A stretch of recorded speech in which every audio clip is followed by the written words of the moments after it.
You're listening to the Bible as literature.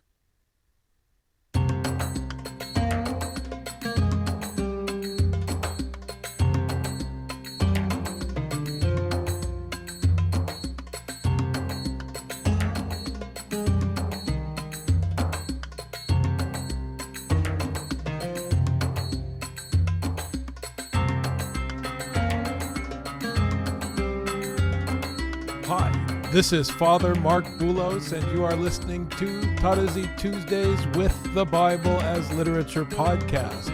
This week, Father Paul examines later additions to biblical manuscripts, such as Greek breathing marks and the differentiation between uppercase and lowercase letters, which were not in the original texts. He criticizes poor translation choices like rendering the Hebrew yarash as possess instead of inherit.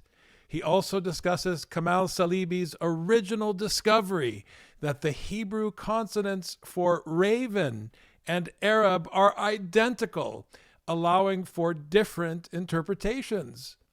Salibi's work, which questioned specific translation choices, remains unresolved, emphasizing the need to hear the text consonantally and showing that the biblical text resists.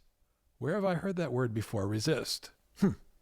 Resists modern interpretive control and should be read on its own terms. It is my honor to introduce Father Paul on the Bible as Literature podcast, Tarazi Tuesdays. They tried to some extent to put the smooth breathing for the hey and the rough breathing, but all these breathings are later in Greek. Here again we have to say that the manuscripts, even in Greek, do not have uppercase and lowercase, and Duane said it, that he decided to write God and Christ because the whole thing is either small letters or majuscule letters. That's another thing that is very important. You start with the manuscripts, as the famous Trobisch said. You can't start with your theories.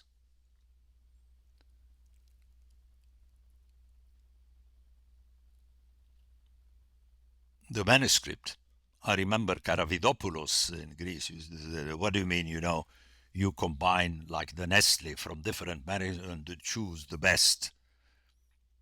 No, you have manuscripts.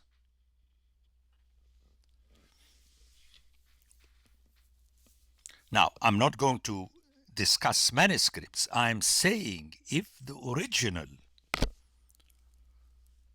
was similar to the Ugaritic texts,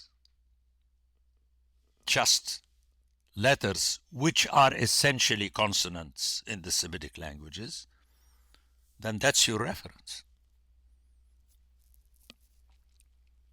My classic example, which again I introduced in my notes, that if you're reading cursively and you have the three letters KLB, you can't decide ahead of the time.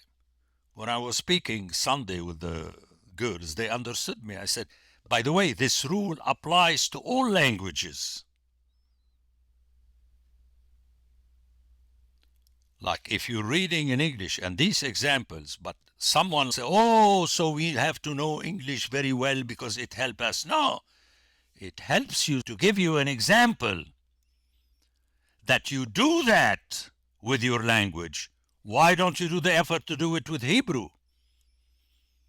And you start saying, Eretz Yisrael. T-E-A-R. How do you know whether it's a tear or a tear? Or the verb to tear? You have to deal with the sentence. And here I have to explain again. Words are functional. They do not have meanings. Because what's a word? It's a series of letters. T-E-A-R. But people That's another thing. I don't know what to say anymore. You make the Platonic jump always. It's a tear. Oh, the tear. Sadness and so on. You start to, no. It's T-E-A-R. That's all it is.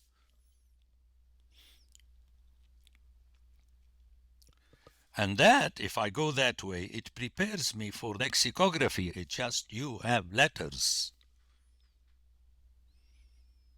How many times in the classroom is it? B'melik and Bammelik. In king or in the king. Well, you are creating the question. It doesn't exist in the text. You have bet, mem, lamet, kaf.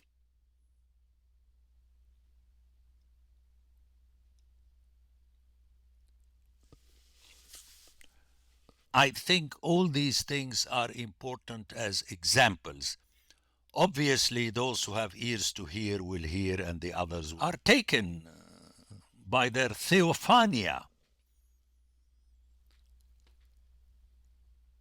When in the Hebrew, it's a passive of the text. Was made seen.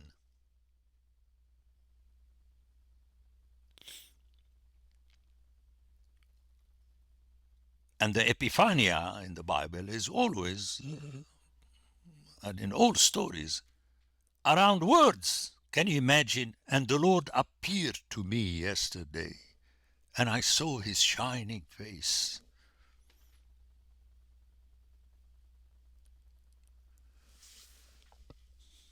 So you have a story, and the story is always communicated through words. Your reference is always words. You have to see the text because you don't have vowels in the text.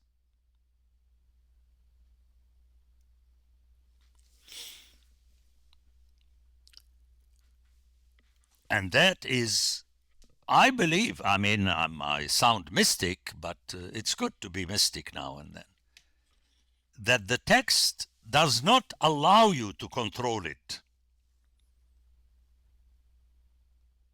Another person who knows Hebrew can come and say, but I want to, it's that famous story of Kamal Salibi. Until now, no one has answered him.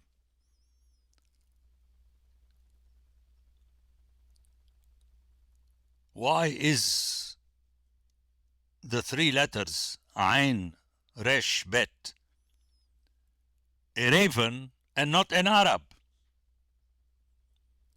Now people tell me, but in Arabic we differentiate. I know Arabic. There is Ghurab and Arab.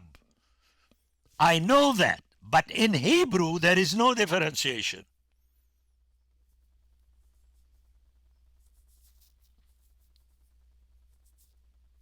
Actually, in his book, this is the most impressive for me. Because no one, and when he wrote his second book, he said, until now, no one answered that question. And the funny thing, in his case, it's powerful. I don't know if he mentioned it in the book or not, in his book, but I'm mentioning it, that you have 3 or 4 instances of Arabi and Arab in the prophets. So the word, these 3 letters, exist in the Bible as referring to Arab.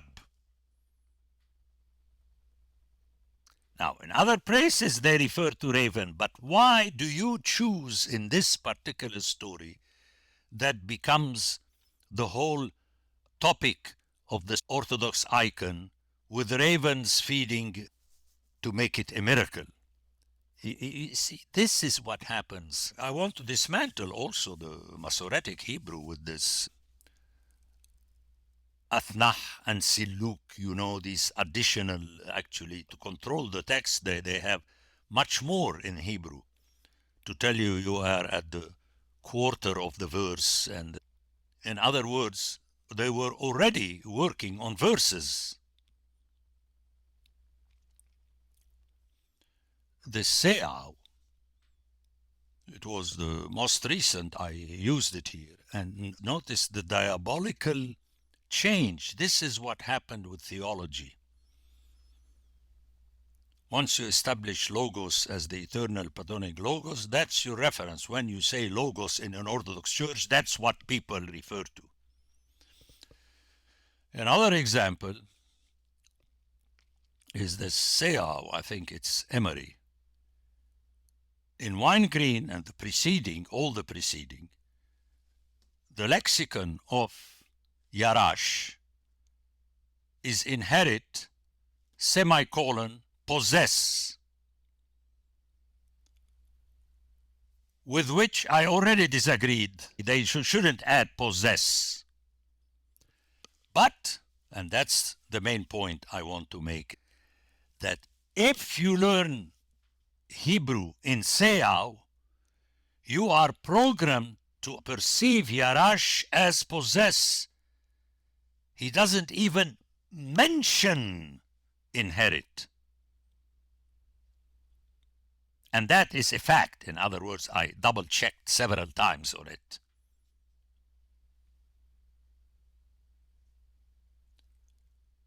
And then his book is presented as teaching you biblical Hebrew.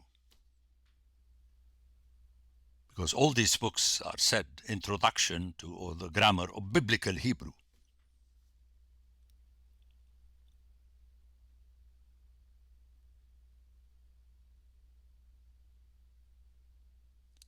And that gives the power of the story of Caleb, who inherited the Abrahamic Hebron, and not Joshua.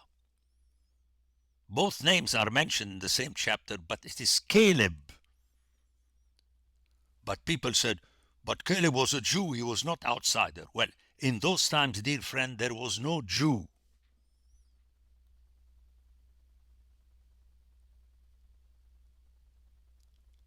There was two men whose name were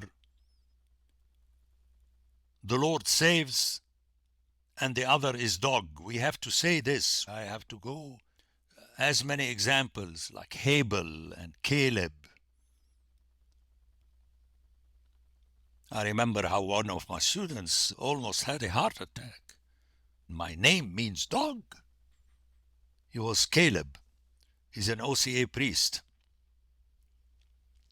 Caleb was his name. We were buddies at the end. We have to defend that ultimately the original text does not exist anywhere as a manuscript, but it is there embedded in the Masoretic text by eliminating the versification and the... It doesn't mean that you have to reconstruct it ex nihilo.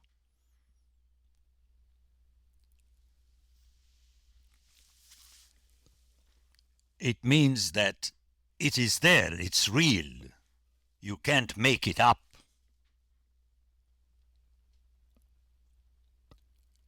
But it is not the text that is referential for Jews and or Christians. That's why I'm referring more often than not to Judeo-Christianism. You've just heard the Bible as literature. Thanks for listening. The Bible as Literature is a production of the Ephesus School Network.